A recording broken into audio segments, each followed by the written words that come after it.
Easy. Easy, boy. Easy. Whoa, he's getting a bit randy. Let's put him over there. Right, hi guys, and welcome back to the Canadian Grand Prix. Krull Wall, of course. And yes, this week wasn't the most exciting of races, I'm sure you'll all agree. But nonetheless, some interesting results. Looked like maybe Red Bull could have been up there a bit more than what they were in the end. And a lights to flag victory by Sebastian Vettel. So let's kick off with Sebastian Vettel. Pole position, won the race, led every lap. And that was that. I mean, that was a pretty dominant drive by his standards. Wasn't expecting Ferrari to be that quick this weekend, but I was expecting podiums, of course, but not the win that they did get in the end.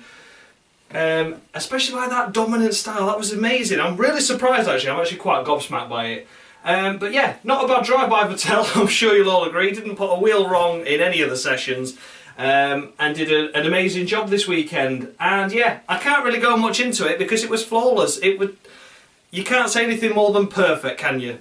So for that reason, I'm going to score him a full 10 points. It's as simple as that. Nice and easy to kick it off. Easy peasy, chocolate squeezy. So next up, of course, was Valtteri Bottas. Qualified P2, stayed P2 and finished P2.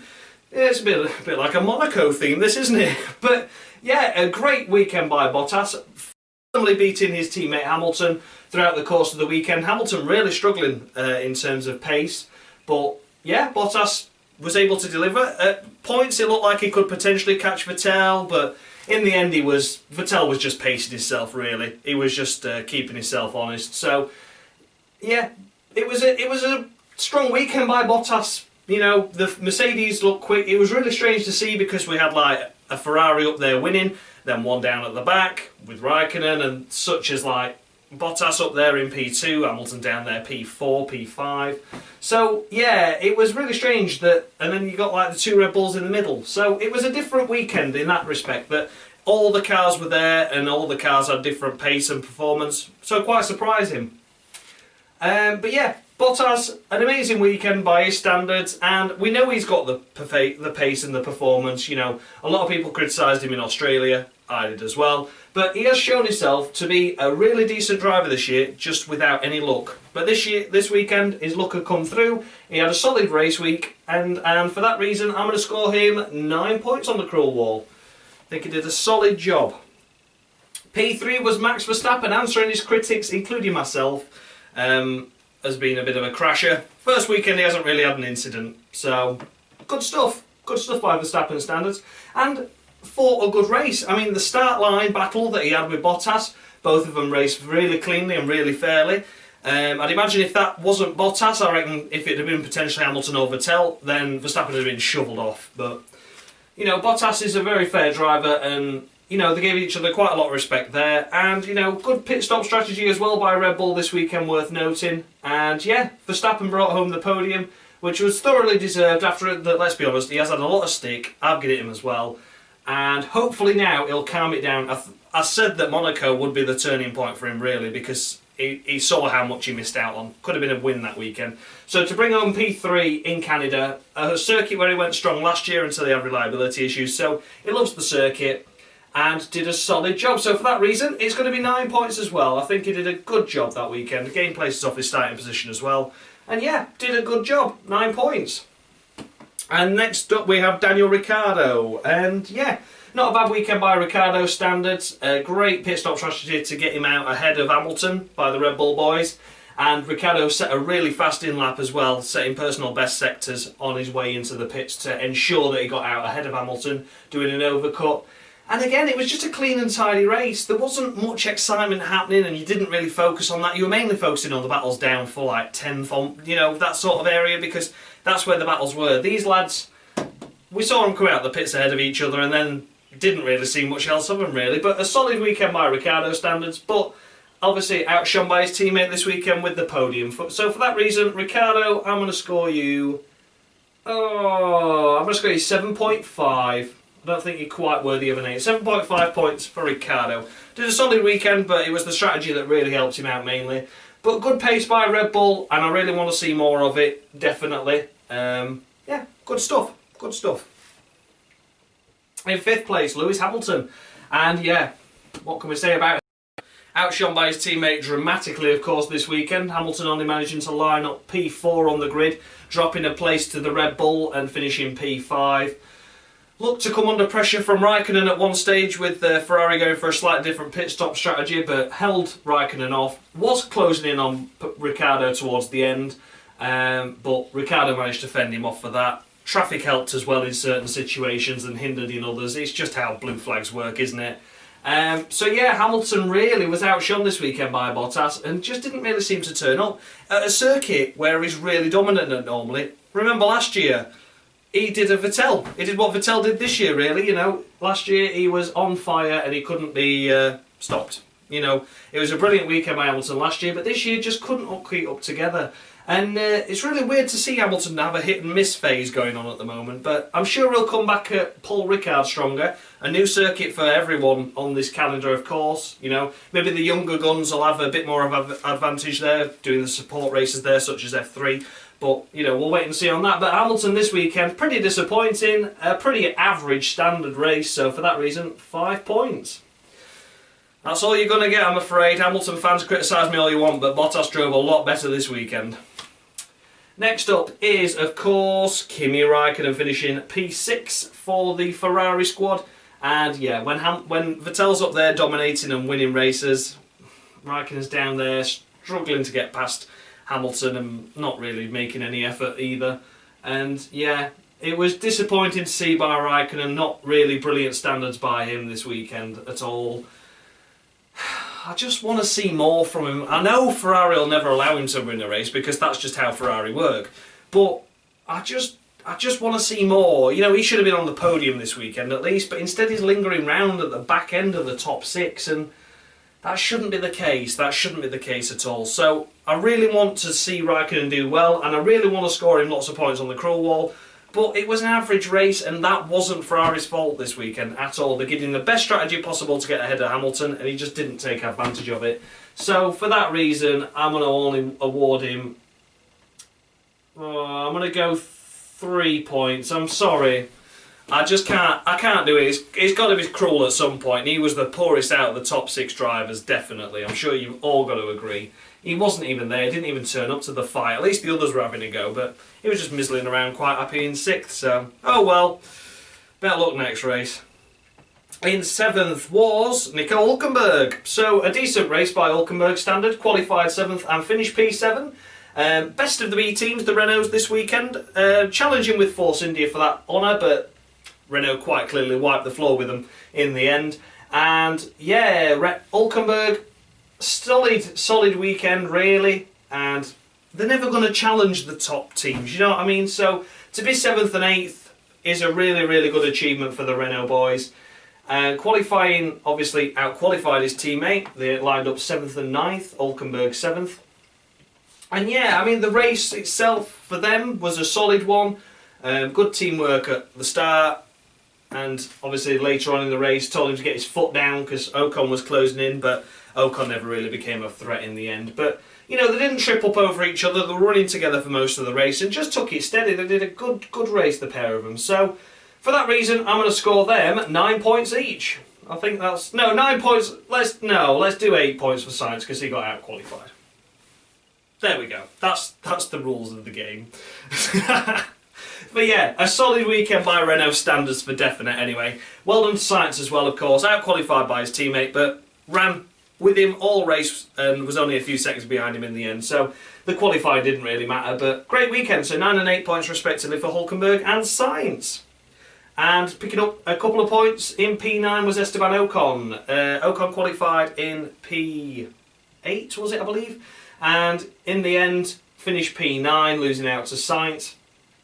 And yeah, a silly strategy by the Force India team to pit Ocon first when he was really the cork in the bottle. Ocon should have carried on being out there until one of the Renaults pitted, then he should have gone in. From my personal opinion on that matter, because the Renaults were clearly faster. And obviously once Ocon went in, the Renaults got released to put faster times in, and they were always going to get ahead. So Ocon did a good job to try and catch up towards the end of the race, but just couldn't quite do it due to blue flags, and then I think he just generally lost pace. He ended up about 3.5 seconds behind in the end, where at some points he was back in the DRS zone, but just couldn't make it work. He also got stuck behind Grosjean, got stuck behind Grosjean in the Haas for quite a while, whereas the Renaults managed to just breeze past him. So that was a bit unfortunate, cost Ocon a lot of time and wore his tyres out, getting stuck in that dirty air of the Haas that wasn't pitting. So for that reason, a strong weekend, a couple more points for Ocon, a good qualifying to out-qualify and out-race Perez. But in the end, you know, a poor strategy by Force India let you down a bit, and it did take a while to get past Romain Grosjean. So for that reason, it's going to be a solid 8 points. I think it deserves 8 points. That was a good race by Ocon. Next up, and picking up the final point of the weekend, was Charles Leclerc, and well done to Charles. A great race once again by his standards, and I did say it, he needed a few races to get himself ready, and then he'd be on form. And another point for Sauber, and okay, yeah, we had a couple of retirements, but he was up there on merit. You know, he was fighting with Alonso again, and showing him who was boss effectively. He did some really, really nice defensive driving. Came under pressure briefly by Gasly towards the end, but fended him off no problem. And a solid weekend by Leclerc. He has shown himself to be a star of the future, I feel. Yeah, he is really impressing me now. I didn't expect any points for Sauber this weekend at all. Qualified 13th as well, which is just a brilliant achievement. He's really driving the wheels off that thing, but he's so controlled with it as well. Apart from the mistakes we saw him make in China, and he makes the odd one in practice, but you find the limits in practice, you know, but you don't go sticking it in walls. But yeah, he has become a really talented driver, and he is such an asset to that Sauber team, and I really, really hope he gets a Ferrari drive in the near future because he deserves it. So for that reason, it's a perfect 10 for Charles Leclerc. That was a brilliant weekend, absolutely stonking effort there, and yeah, good to see that he's doing well now. Like I say, a couple of difficult races in the early part of the season, but really doing a good job now, so really impressed. Just missing out on the points in P11 was Pierre Gasly. Now, unfortunately, due to penalties and everything, he didn't get out of Q1 anyway, but then started 19th, as near as he could to the back because Grosjean didn't actually qualify. But Gasly, to come through to 11th, drove a smart race. Again, I know there was 3 retirements, but he got ahead of a lot of decent cars. He got ahead of Magnussen, of course, that was you know, a genuine drive there. He got ahead of Van Dorn, you know, so there was some big names that he got ahead of, and cars that should be faster. A long straight, but in the speed traps, the Honda was one of the fastest this weekend, which was good to see. Unfortunate to miss out on points, but, you know, for a Honda, 11th is good. And Gasly's drive was good as well to climb up, as I say, from 19th to 11th. Points were justified, but then again, there were so many people that deserved the points that were between 10th and 12th anyway, so any one of those could have got it and I'd have been happy. So for that reason, Pierre Gasly, a stonking drive in my eyes, and I'm going to score you 9 points. I think that was a decent drive. It's not looking that cruel, really, is it, this cruel wall at the moment? But a decent drive, it has to be credited. You know, it was a good drive. I know he got out-qualified by Hartley, but he was at the back anyway, so what was the point in wasting tyres when he got penalties? So he probably didn't go through into Q2 on purpose, knowing he was starting at the back. Good effort nonetheless.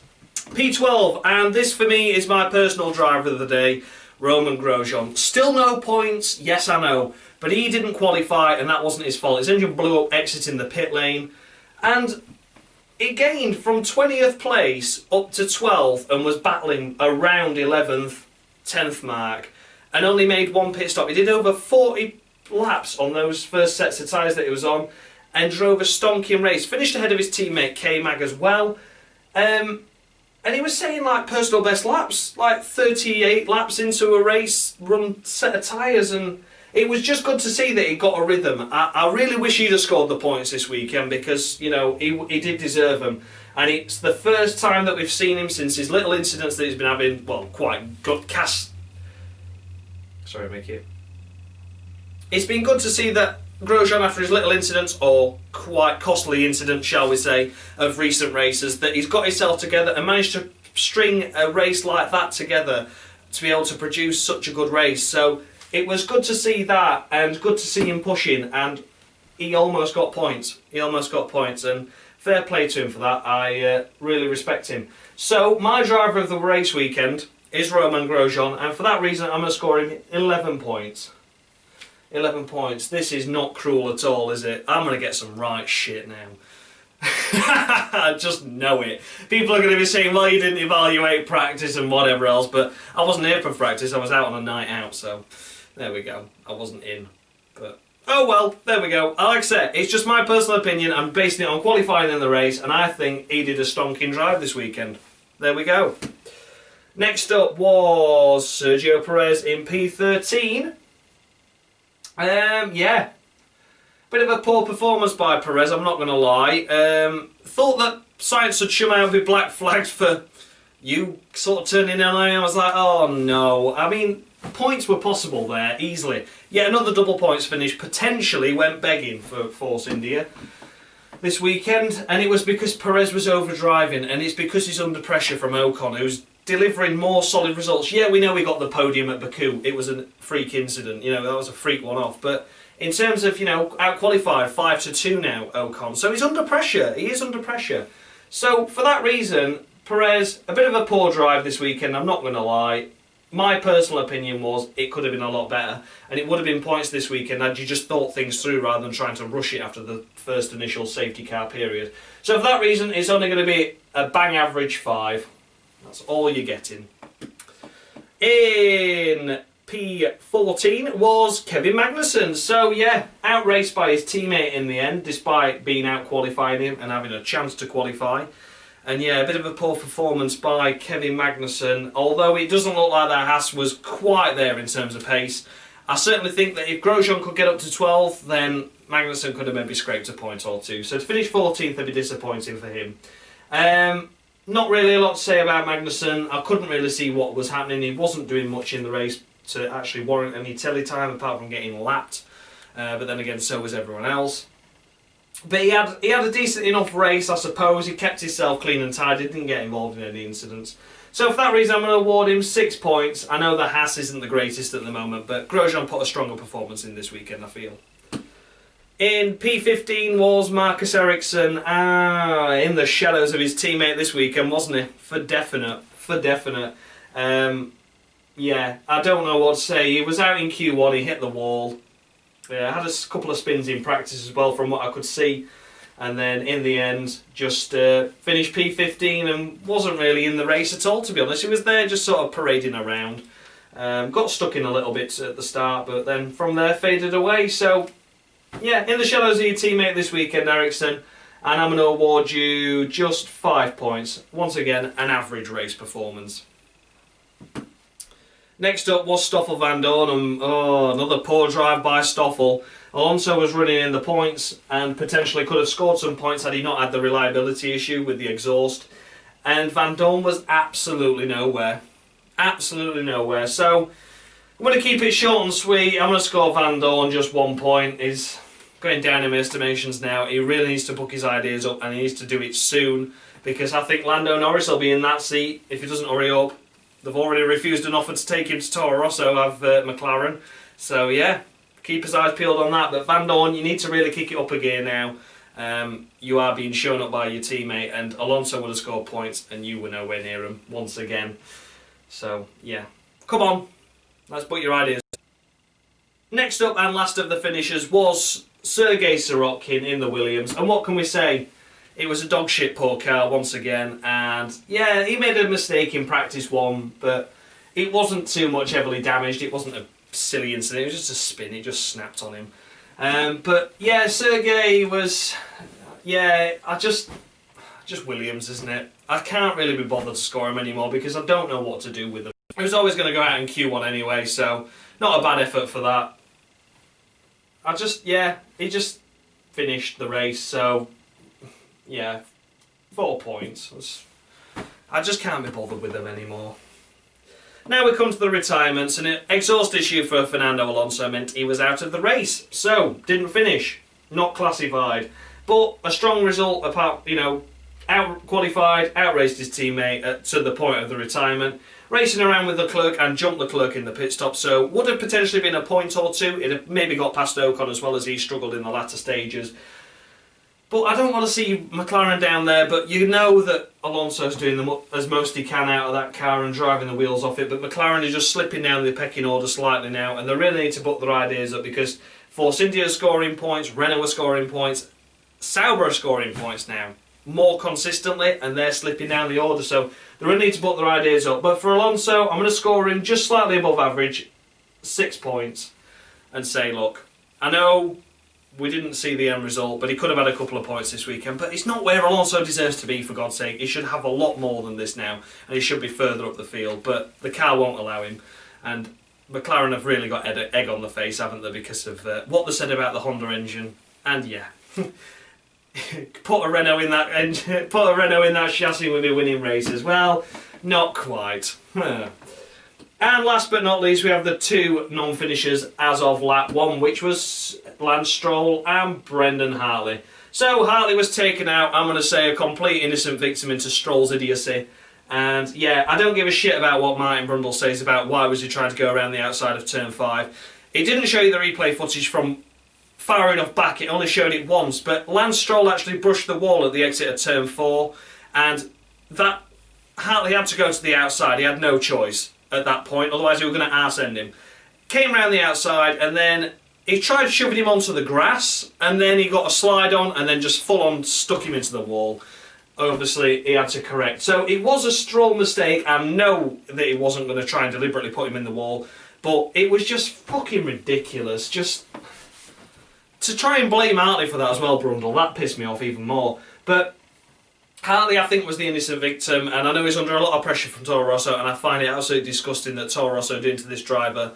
Already saying, well, we'll get Lando Norris in, we'll get rid of Hartley, you know, and it's just bullshit. How can a driver perform under that kind of pressure? Well, he did. He qualified P12 and was taken out by unfortunate circumstances. He had no choice. He had to go around the outside of turn 5. Plus, it's a fucking race, Martin Brundle. If you're going to start saying, like, oh, why is he going around the outside of turn 5? Why don't you say, why is he overtaking in the DRS zone? It's a racetrack. It was a green flag. It can overtake where the fuck he likes. So anyway, Brendan Hartley, I've got a lot of sympathy for you that race. Qualified P12, which was a decent effort. We know Gasly didn't potentially go through into Q2 anyway because of the engine penalties he'd suffer, but was out-qualified. And yeah, for Hartley, I'm going to score him based on the qualifying alone. Can't really score him on the race because he was out before it even began, to be honest. I'm going to score him 6 points for Brendan Hartley. And then we come to Lance Stroll, and I can't be bothered. He took him out. He took Hartley out. He took himself out.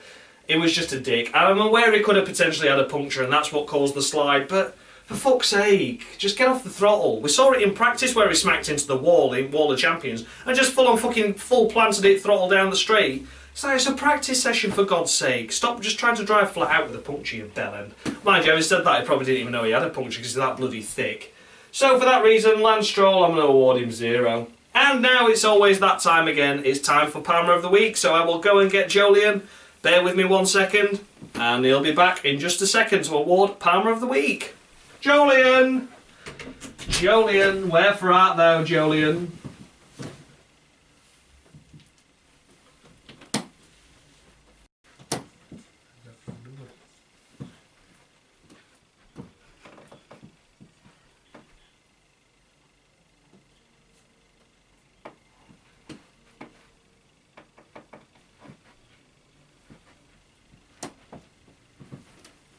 Great stuff. Thank you very much, Jolyon. And yes, he did run off with my hat in the end. What a shame. But yes, Jolyon Palmer has awarded Lance Stroll Palmer of the Week once again because he drove like a total numpty. So for that, oh, thanks, Jolyon. I'll see you next time. So, thanks a lot for watching, guys. If you did like this video, of course, be sure to like, subscribe, and leave your comments down below. Thoughts and feedback, what you thought. Did I score drivers too high, too low? I know I'm always going to get it. I'm a Hamilton hating, Verstappen hating, Vettel hating, Hulkenberg fanboy, whatever you want to call me, I'm it. So yeah, thanks a lot for watching, guys, and much love. Do the poses.